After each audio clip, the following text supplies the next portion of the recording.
Chapter 15. Willow Island.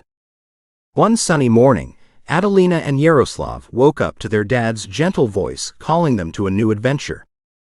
Today, they were heading to the sixth pond, but not just to the shore, but to a special place that Dad called Willow Island. He had come up with this name many years ago, imbuing it with memories of his own childhood, and had even marked a small piece of land in the middle of the expanse on online maps. Adelina was curious to know why this island was so special to her dad. He explained that once when he was a little boy, this islet, on which a large willow had solitarily spread its weeping branches, was a whole world to him.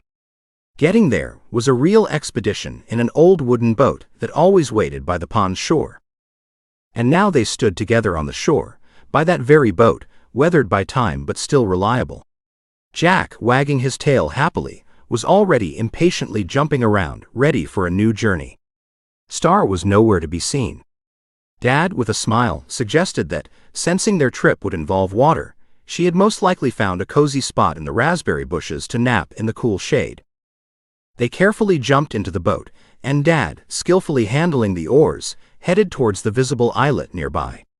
Soon the boat quietly nudged the shore, covered with thick tall grass, as the entire island was made of earth.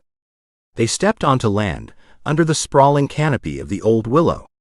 Its long branches almost touched the water, creating a cozy green arbor.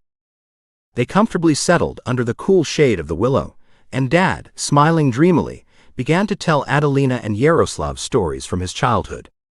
He recalled how he and his friends had built another similar boat and imagined themselves as brave pirates, staging exciting naval battles around the island.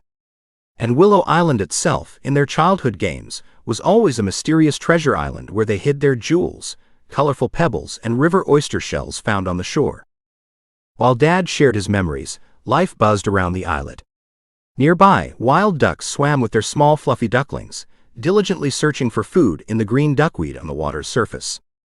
From time to time, silvery fish leapt out of the water with a splash, catching sunbeams on their scaly sides.